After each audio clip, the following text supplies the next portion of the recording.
I see you're still thirsty for more from the Dota archives. I'd be happy to oblige you.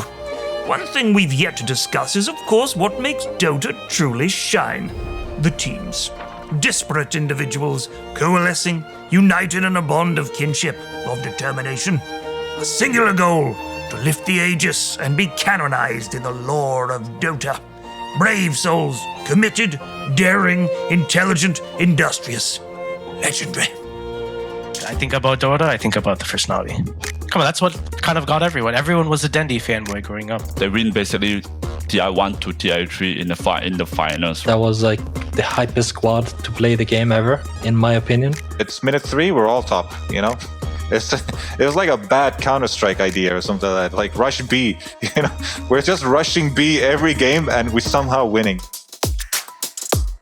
Team Secret, they've got an all-star lineup. They have been the ultimate favorite for very many months. I think the original Secret roster was like super iconic. S4, Puppy, Kuro, that team was like super awesome. Going to this TI main stage and picking first pick Shadow Fiend into second pick Anti-Mage. Sunglasses on, like I don't know what you're smoking. If Arturo wants to do some stupid stuff, you go with it, you know? And you make a good meme though. You make a good meme once you get out and lose after that one. Because the reverse video is too good, you know?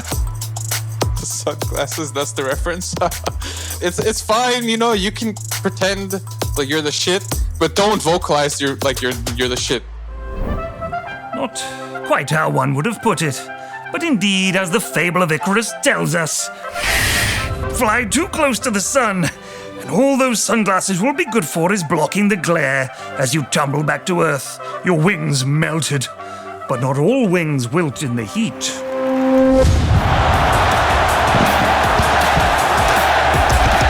我最喜欢观看的队伍是 TI6 的 Wings， 因为就他们的战术打法都比较有意思，比较新颖吧，然后战术也比较多变。The first team I was a big fan of when I was watching was Wings Gaming. They picked so many weird heroes and didn't understand anything. I was like, these guys deserve the win. Everyone else is just doing the same thing while these guys are doing something special. Honestly, like watching Lynx, it looks like they had foresight chat cheats or something. Like they just knew when teams are going for the towers, and you know, Faith Gun would already be TP'd there, and Shadow would be like hiding under the tower. It was something insane. I think how quickly Wings went from an unknown team to the best in the world was really crazy. Like people, there were like whispers about, hey, this team's pretty good and stuff, you know?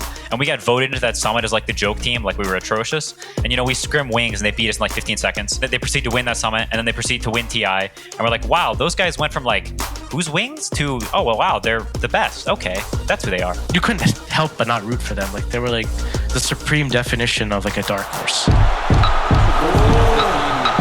我觉得国外队伍让我选，就是最能代表的可能就 OG 吧。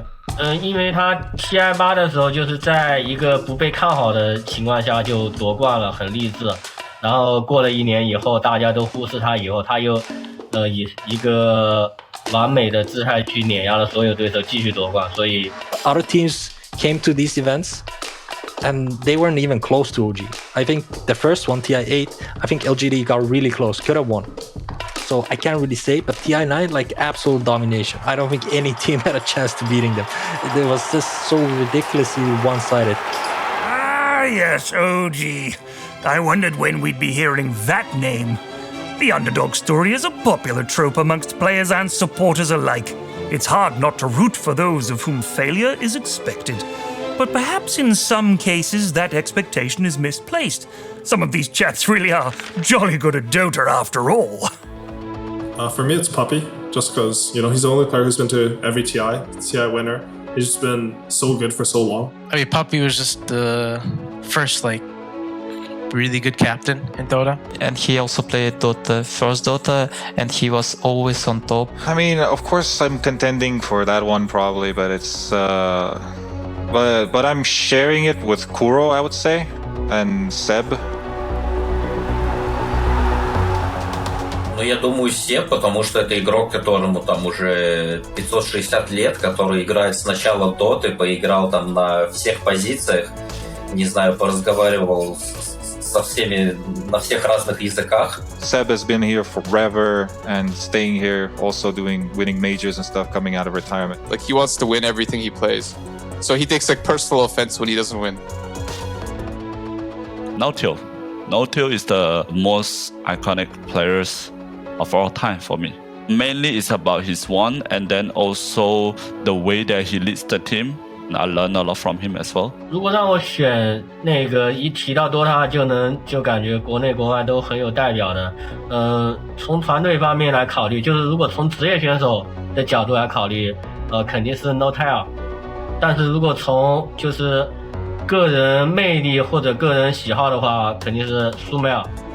如果要我去第一时间想带 Dota 最能代表 Dota 的选手，可能会讲苏梅尔吧，因为他当时就在我还不是很厉害的时候，给我印象特别深刻。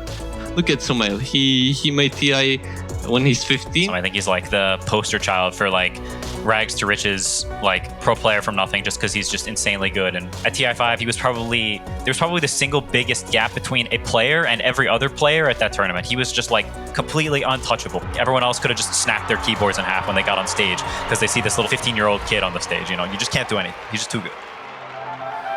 Dota allows all to flourish. Young, old, veteran players, and the unknown. With each international, with each opportunity to clasp the aegis comes a chance for glory, for a new order, a new master.